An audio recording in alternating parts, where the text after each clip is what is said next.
Hello മക്കൾസ്, നമ്മുടെ Christmas എക്സാമിന് വളരെ ഇമ്പോർട്ടൻ്റ് ആയിട്ടുള്ള ഒരു ചോദ്യമാണ് തന്നിരിക്കുന്ന ചിത്രം എന്ന് പറയുന്നത്. നമ്മളെ ബൊയൻ ഫോഴ്സ് പ്ലവക്ഷമ ബലം എന്നുള്ള ചാപ്റ്ററിനകത്ത് ഈ രണ്ട് ചിത്രത്തിനെ ബേസ് ചെയ്തിട്ട് ചോദ്യം ഷുവറാണ്. അതായത് ഈ ചിത്രം കണ്ടാൽ ആദ്യം നിങ്ങൾക്ക് തിരിച്ചറിയണം, ഒന്നാമത്തെ ചിത്രം എന്ന് പറഞ്ഞാൽ അത് ഹൈഡ്രോമീറ്റർ ആണ്. റിലേറ്റീവ് ഡെൻസിറ്റി, ആപേക്ഷിക സാന്ദ്രത കണ്ടെത്താൻ ഉപയോഗിക്കുന്നതാണ് ഈ ഹൈഡ്രോമീറ്റർ എന്ന് പറയുന്നത്.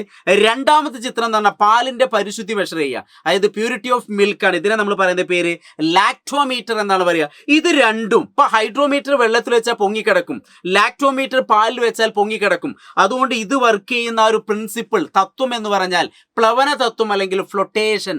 എന്താണ് പ്രിൻസിപ്പിൾ ഓഫ് ഫ്ലോട്ടേഷൻ എന്ന് ഓർത്തിരിക്കുക. അപ്പം ഞാൻ ഈ പറഞ്ഞൊക്കെ ഓരോ മാർക്കിന്റെ ചോദ്യങ്ങളാണ്.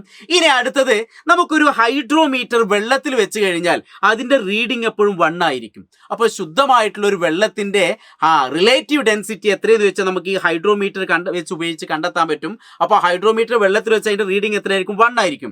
ഇനി വെള്ളത്തിനേക്കാൾ സാന്ദ്രത കൂടിയതിലാണെങ്കിൽ 1നേക്കാൾ കൂടുതലായിരിക്കും, അപ്പൊ മുകളിലേക്ക് ഉയരും. ഇനി വെള്ളത്തിനേക്കാൾ സാന്ദ്രത കുറഞ്ഞ മണ്ണെണ്ണയിലേക്ക് വെക്കുന്നതെങ്കിൽ അത് ഹൈഡ്രോമീറ്റർ റീഡിംഗ് എന്തെങ്കിലും കുറയും. അപ്പൊ നമുക്ക് അടുത്തൊരു ചിത്രത്തിലേക്ക് നോക്കാം. ഇവിടെ നോക്കുക, ഇതൊരു സലൈൻ വാട്ടർ, ഉപ്പുവെള്ളമാണ്. ഉപ്പുവെള്ളത്തിന് വെള്ളത്തിനേക്കാൾ സാന്ദ്രത കൂടുതലാണ്, അതുകൊണ്ട് അവിടുത്തെ ബൊയൻ ഫോഴ്സ് കൂടും. അതുകൊണ്ട് ഈ ഹൈഡ്രോമീറ്റർ ഒന്നുകൂടി ഉയരത്തിലേക്ക് പോകും. അപ്പോൾ 1നേക്കാൾ വലിയ സംഖ്യ ആയിരിക്കും ഹൈഡ്രോമീറ്റർ റീഡിംഗ് കാണിക്കുക. ഇനി രണ്ടാമത്തെ ഒരു കെറോസിൻ, മണ്ണെണ്ണയിലാണ് വെച്ചെന്ന് വിചാരിക്കുക. മണ്ണെണ്ണയ്ക്ക് എന്ന് പറഞ്ഞാല് അതിന്റെ ഡെൻസിറ്റി വെള്ളത്തിനേക്കാൾ കുറവാണ്. അപ്പൊ ആ ഒരു ഹൈഡ്രോമീറ്റർ വെച്ചാൽ താഴ്ന്നു പോകും. അതുകൊണ്ട് 1നേക്കാൾ ചെറിയ സംഖ്യ ആയിരിക്കും വരിക. അതുകൊണ്ടാണ് ഞാൻ അവിടെ മണ്ണെണ്ണയുടെ ഡെൻസിറ്റി അല്ലെങ്കിൽ റിലേറ്റീവ് ഡെൻസിറ്റി ആണ് 0.81 ആണ്. ഇനി ഒരു സലൈൻ വാട്ടർ, ഉപ്പുവെള്ളത്തിന്റെ ഡെൻസിറ്റി ആണ് വെള്ളത്തിനേക്കാൾ കൂടുതൽ, അതാണ് 1.02 എന്ന് കൊടുത്തത്. ഇനി വെള്ളത്തിനാണെങ്കിൽ അതിന്റെ റീഡിംഗ് എത്രയായിരിക്കും? 1 ആയിരിക്കും. അപ്പൊ ഈ ഒരു ചെറിയ കാര്യം എന്ത് ചെയ്യുക, ഓർത്തു വയ്ക്കുക, അത് വളരെ ഇമ്പോർട്ടൻ്റ് ആണ്.